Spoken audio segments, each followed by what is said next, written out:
दोस्तों, अगर आप भी शिखर धवन को खतरनाक बल्लेबाज मानते हो तो हमारी इस वीडियो को लाइक जरूर कीजिएगा।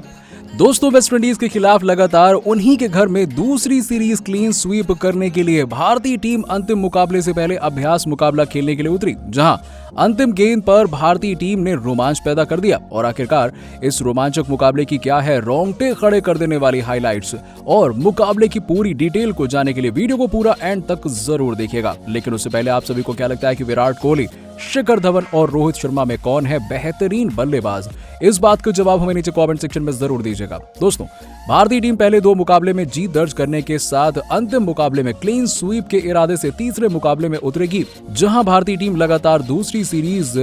क्लीन स्वीप करने की कोशिश करेगी। वहीं इस मुकाबले की तैयारी में भारतीय टीम ने एक अभ्यास मुकाबला खेला, जहां भारतीय टीम के कप्तान शिखर धवन ने टॉस जीतकर पहले गेंदबाजी करने का फैसला किया और विरोधी टीम के बल्लेबाजों को आमंत्रित किया, जहां विरोधी टीम की तरफ से बेहतरीन बल्लेबाजी देखने को मिली और ताबड़तोड़ बल्लेबाजी करते हुए वेस्टइंडीज ने भारतीय टीम के सामने 325 रनों का लक्ष्य रखा, जिसके लिए भारतीय टीम पूरी तरीके से तैयार थी। दरअसल सबसे पहले वेस्टइंडीज की तरफ से पारी की शुरुआत करने ब्रैंडन किंग और साई होप मैदान पर आए और दोनों भारतीय टीम के गेंदबाजों के सामने ताबड़तोड़ बल्लेबाजी का प्रदर्शन कर रहे थे और ताबड़तोड़ बल्लेबाजी करते हुए भारतीय टीम को मुकाबले में पीछे धकेलने का कार्य किया और दोनों ने लगभग 120 से 125 के स्ट्राइक रेट से रन बनाते हुए अपने अपने अर्धशतक पूरे कर लिए और 15 ओवर में 100 रन के आंकड़े को पार करने के बाद यजुवेंद्र चहल ने गेंदबाजी में बदलाव करते हुए आपको बता दें कि अंदर की तरफ गेंद डाली और दोनों बल्लेबाजों को क्लीन बोल्ड कर दिया,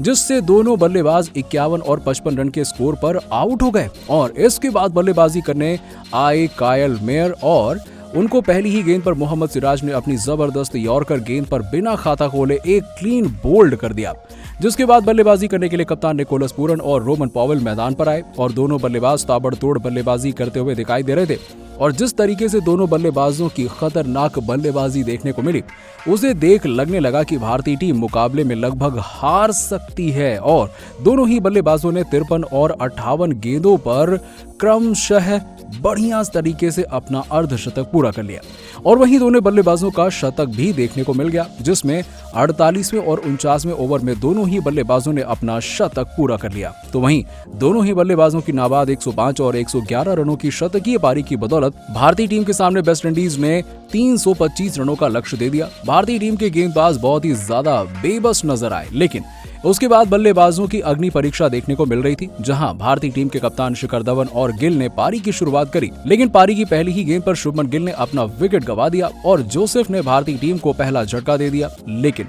इसके बाद पारी को संभालने के लिए आपको बता दें कि मैदान पर आए श्रेयस अय्यर और उन्होंने शिखर धवन के साथ मिलकर ताबड़तोड़ बल्लेबाजी करने का प्रयास किया और जिस तरीके से शानदार बल्लेबाजी उनकी देखने को मिल रही थी, उसे देखकर लग रहा था कि भारतीय टीम मुकाबले में बहुत ही बढ़िया तरीके से लक्ष्य को प्राप्त कर लेगी। लेकिन आपको बता दें कि शिखर धवन के कप्तानी पारी खेलते हुए उन्होंने 35 गेंदों में ही अपना अर्धशतक पूरा कर लिया और दूसरी तरफ श्रेयस अय्यर 55 गेंदों पर अर्धशतक लगाकर खेल रहे थे। परंतु इसी बीच विरोधी टीम के गेंदबाजों ने भारतीय टीम के बल्लेबाजों को परेशान करना प्रारंभ कर दिया और बल्लेबाजी कर रहे श्रेयस अय्यर को विकेट कीपर निकोलस पूरन के हाथों कैच आउट करा दिया, जिसके बाद बल्लेबाजी करने के लिए सूर्य कुमार यादव मैदान पर आए और अब उनसे बहुत ही शानदार प्रदर्शन की उम्मीद की गई थी, क्योंकि सूर्य कुमार यादव लगातार शानदार प्रदर्शन दिखा रहे थे और इस मुकाबले में उनका प्रदर्शन कुछ अलग ही अंदाज में दिखाई दिया, जहां उनकी जबरदस्त बल्लेबाजी के जाल में विरोधी टीम फंस गई और उन्होंने एक ही ओवर में लगातार 3 चौके जड़ दिए। और वहीं शिखर धवन भी धीरे धीरे बल्लेबाजी करते हुए अपने शतक पर पहुंच गए और पिछले मुकाबले में 97 रन पर आउट होने के बाद यहां उन्होंने अपना शतक 100 गेंदों पर ही पूरा कर लिया। लेकिन इसके बाद अचानक से शिखर धवन अपनी गलती से रन आउट हो गए। इसके बाद बल्लेबाजी करने के लिए संजू सैमसन आए, जिनके पास बहुत ही शानदार प्रदर्शन करने का मौका था और अब इनका प्रदर्शन कुछ अलग ही अंदाज में देखने को मिल रहा था। तो वहीं सूर्य कुमार यादव 45 रनों के स्कोर पर छक्का लगाने के चक्कर में जेसन होल्डर के हाथों कैच आउट हो गए और अब बल्लेबाजी करने के लिए दीपक हुड्डा आए और इन दोनों खिलाड़ियों पर भारतीय टीम की निगाहें टिकी हुई थी, क्योंकि इन दोनों बल्लेबाजों के दम पर ही भारतीय टीम जीत दर्ज कर सकती है। और दोनों बल्लेबाजों ने पारी को संभालने की कोशिश करी, लेकिन 5 ओवर में जीत के लिए 75 रनों की आवश्यकता थी, जहां दीपक हुड्डा ने एक ही ओवर में लगातार 3 चौके लगाकर अपना विकेट